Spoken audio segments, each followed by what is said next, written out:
最高の松葉ガニを最高の状態で食べられる宿。直前まで生きていたタグ付きの松葉ガニを1人 1.5 杯も料理に使用。カニについて深い知識と技術を持つカニソムリエがカニ料理の最も美味しい食べ方を教えてくれる。カニの剥き方やカニ味噌の調理が素晴らしく、同じ松葉ガニでも美味しさが別次元。圧倒的に美味でコスパ最高でした。兵庫県の北西、鳥取市から目と鼻の先にある浜坂温泉郷。大きな浜坂漁港があり、松葉ガニの水揚げ量は日本一。カニシーズンにはカニマニアたちの聖地となります。ここには地元の商工会が作った独自資格カニソムリエがあり、資格の保有者はカニの鮮度や最適な調理法など専門的な知識を有しています。鮮度抜群の松葉ガニをカニのプロが調理すれば日本一美味しいカニが食べられるはずということで、カニソムリエのいる宿に宿泊し、松葉ガニのフルコースを食べてきました。それがこの小風荘という全7室の小さな宿です。今は蓋が閉じていますが、カニのいけすです。こちらがカニを焼くための炭火。下準備の周到さからカニ料理が美味しい確信を得てチェックインです。早速カニソムリエからカニの扱いについてご指導いただきました。祭りで大量のカニをもらったので、宿の冷蔵庫で保管してもらいます。小風荘の客室は3棟に分かれています。1棟目は今チェックインした本館、2棟目が新館で主に洋室タイプの客室です。ちなみに客室タイプはお任せになりますが、希望は出せます。3棟目は古民家風の鉄管で和室または洋室の客室です。アクセスはよく、自動車は無料の駐車場あり、電車なら JR 浜坂駅から徒歩4分です。今回宿泊させていただいたのは新館です。新館は全2室、洗面台やトイレはそれぞれの客室にありますが、お風呂は1階の貸し切り風呂を共同利用です。ちょうどこの奥が貸し切り風呂ですが、清掃中だったので先に客室へ向かいます。ちなみに貸し切り風呂を使わなくても浜坂温泉郷の温泉を無料で利用できます。客室は2階の201号室です。全く客室の情報を見ていなかったのですが、どんなでしょうか。ベッド3つと小さな居間がついていました。いいですね。カニを食べに来ているのだから、客室よりもカニにお金をかけてほしい。今のテーブルの上には浜坂名物カニまんじゅうとお茶、ハンドタオルとバスタオルが入ったお風呂セット。この中に浜坂温泉郷の温泉利用券が入っています。場所はここから歩いて4分ぐらいです。テレビもありますが、周辺を歩き回っていたので1回も利用しませんでした。冷蔵庫は内寸の縦横が40センチ以下。カニは帰りません。本館で預かってもらえてよかった。景色はどうでしょうか。この辺りの浜坂地区の人口は3000人ちょっと。古き良き日本の田舎で好きです。客室の洗面所とトイレも見ておきます。正面の扉の奥がトイレ。左に曲がると洗面所です。家みたいな客室で落ち着きます。トイレも家っぽい。1階に降りて貸し切り風呂を見ていきましょうか。奥の扉の鍵が閉まっていると利用中ですが、今は開いています。左手に脱衣所があり、右手にお風呂があります。ちなみに浜坂温泉郷のお風呂は基本的に温泉です。道路工事中にボーリング調査をしていた際、地熱を帯びた温泉が流出したのが浜坂温泉。湯量が豊富で、宿だけではなく住居にも温泉を供給しています。家風呂のような見た目ですが、蛇口から出てくるお湯は温泉です。源泉を見に行きましたが、源泉と同じ色の石筆物がついています。風呂に入ったばかりですが、せっかく温泉利用券をもらったので入りに行きます。その間に宿泊費について説明しておきます。1人 1.5 杯の松葉ガニフルコースがついて2名で10万円弱でした。高いかもと思うかもしれませんが、これまでの経験からすると安いです。カニが大きかったんです。少なく見積もっても1杯あたり 1kg はあると思います。地面に線がありますが、これは寒冷地向けの雪を溶かすシステムです。正面に見えるのが温泉施設。温泉だけの施設というよりは、カラオケルームや宴会場がある町民の共同利用施設の位置づけです。ここを右手に曲がると浜坂温泉郷の源泉があります。泉質はナトリウムやカルシウムなどの硫化物泉です。硫黄が含まれているので緑、黄、白など色鮮やかな成分が析出しています。湯気の量は少ないが源泉は冷たいんでしょうか。調べてみたら76度でした。触る前に調べておきましょう。ということで76度の源泉で温泉卵は作れます。誰でも使って良いそうですが、もっぱら宿泊施設が温泉卵を作るのに利用しているそう。さて、そろそろユートピア浜坂へ。大浴場の撮影はできませんでしたが、内風呂だけの銭湯といった感じ。もうちょっといい温泉に浸かりたい場合は、車で6分の距離に七釜温泉があります。強風荘で利用券がもらえる有楽館は、石風呂やヒノキ風呂、露天釜風呂、多目的風呂など10の浴槽があり、こっちの方がいいです。小風荘に泊まった理由、松葉ガニのフルコースの時間がやってきました。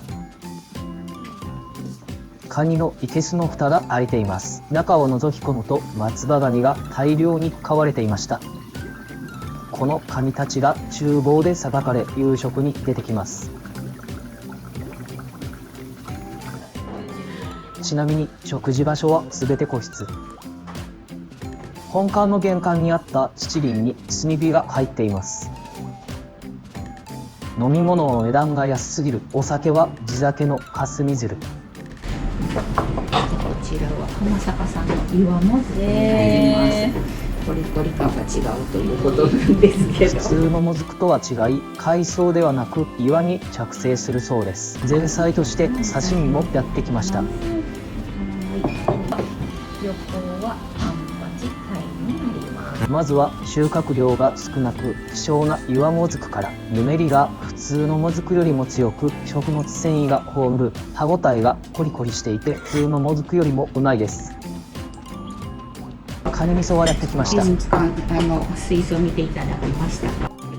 はい、そこにおりました。新鮮なカニ味噌は繊維みたいな形で薄い緑がかった褐色をしています。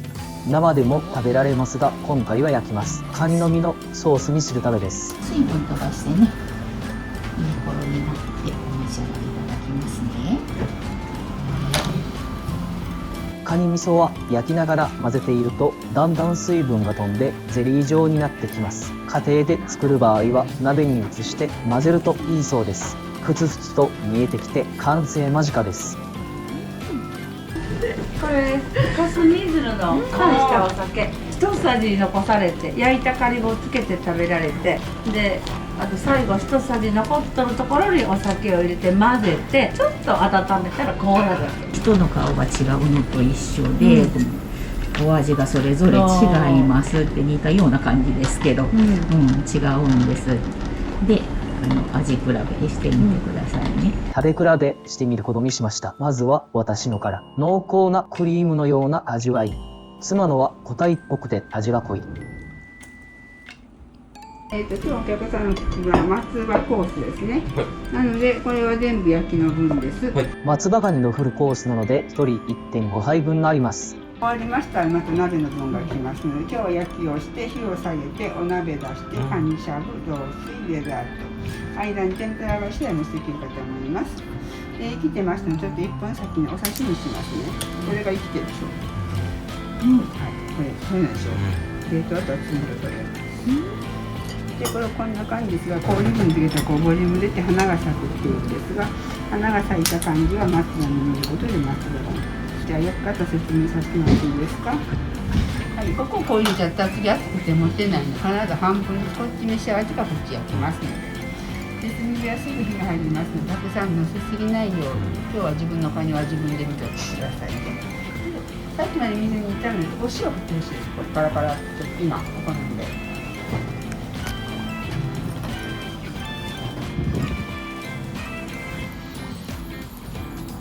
取りやすい方と取りにくい方がございますので、わかるかな。このベタっとした黄色い方とか乗ってた、こっちは取りにくいので、縦割りするかしゃぶるかしていただいて、こちらは取りやすい方です。指のついてる方から自分の方にこうやったらきれいに取れます。これでもう塩振ってください。じゃあもうこれで、はい、もうすぐ焦げちゃうんでね、次から自分の振ったら塗ってみてください。で、食べ方ですが、はい、ここを鉛筆持ちしてもらって、ここを沿わないでください。少し下がったところからひらがなのつの字を書くように取ります。最初にしたらスッとなでていただいたら取りやすいと思います。あとずーっとつの字でつの字書いてもらってよし。でこれで召し上がってもらいます。半生とか大丈夫？カニソムリエに作ってもらった焼きガニをいただきます。身から水分が滴るほど半生でプリプリの食感と濃厚な旨味とカニの甘みで脳がやられます。引き上げて、戻してまだひっついてますの。こうクッとまず中外れます。まっすぐにして引っ張ってみる。はい。これをカニ味噌にディップして食べると濃厚な爪の実の旨味とカニ味噌の旨味が合わさって旨味爆弾です。カニの刺身もいただきますが、焼いたのよりも甘みが強い濃厚さは焼きガニの勝ちです。さて、自分でカニの世話をしましょうか。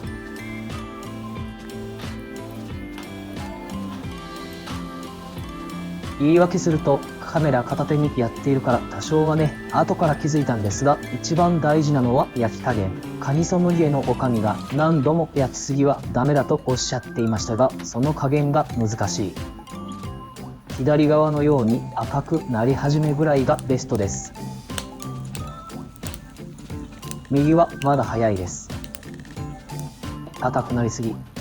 こうなると焼きすぎです。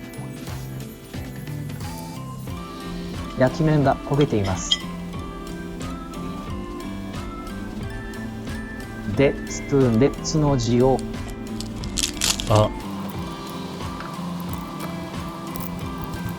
身をそぐなと言われていましたが、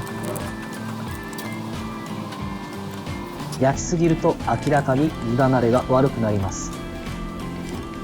少し赤くなり始めた半生ぐらいがベスト。先ほどの経験を生かしてリトライ。嫌な音がします。身をそぐとこうなっちゃいます。焦げてはいなかったもののすだれ状に分解されました。最終的に分かったのが、身の表面に水が浮いている状態がベスト。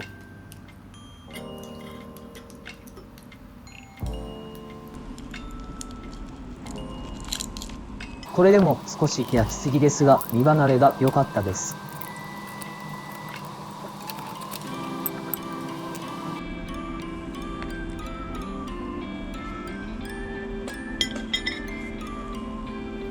腹の身はほぐしてカニ味噌に突っ込みます。今生きていることに感謝しかないうまさです。少し残ったカニ味噌に霞鶴を投入し、甲羅酒、カニのうまい地域の地酒はカニとのペアリングが最高ですね。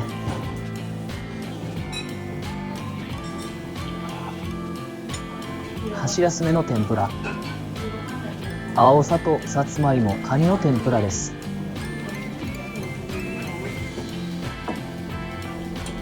カニ鍋がスタンバイしています。カニ鍋用の身が到着、合わせて冷酒を追加しました。新鮮な松葉ガニの身は半透明で光沢があるクリーム色。それをしゃぶしゃぶしていきます。で、表面がこう白くなったら一回引き上げます。今さっきのつなぎします。こうそばないでね。押し上げて、折り曲げて、向かいにしゃぶしゃぶ。はい。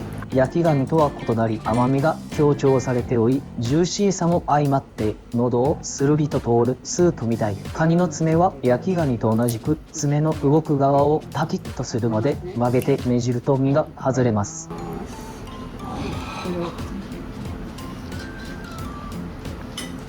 爪の身は一番動かしている筋肉なので、足の身と比べて旨味と甘みが強いです。焼きガニと比べてカニ鍋のしゃぶしゃぶは身が外れやすく簡単です。身が白くなったら引き上げて身を外して少し慣れでしゃぶしゃぶするだけです。ちなみにここまで白くなると茹ですぎです。こでギブアップ。妻がお腹いっぱいらしく、私だけ食べ続けるのも悪いので明日の朝に出してもらいます。雑炊用のお米は明日の朝まで持たないのでおにぎりにしてもらいました。部屋に戻ってお風呂に入ります。家のお風呂気分で温泉に入れるのはいいな。おやすみなさい。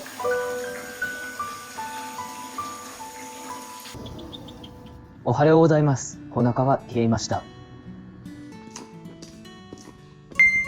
カニは水分が多いのでお腹いっぱいになってもすぐにお腹が減りがちです。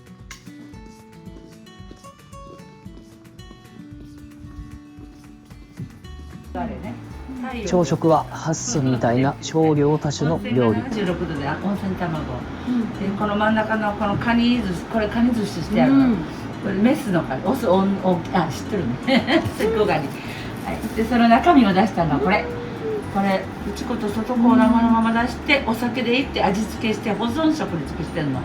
明日もカレーが食べれるよ。セコガニの味噌煮込みです。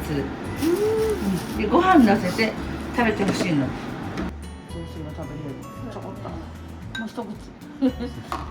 内子はねっとりとしたカニ味噌みたいな感じ、外子はプチプチとしたとびっこのような感じ。ご飯との相性が抜群ということでいただきました。ご飯との相性もいいのですが日本酒ともありそうです。昨日食べきれなかった雑炊です。出来上がるまでにその他の料理をいただきます。セコガニは味だけで言えば松葉ガニよりもうまいと思う。ただ剥くのがとてもめんどくさい。浜坂名物の濃厚なちくわ、温泉卵はつるりと喉越し抜群。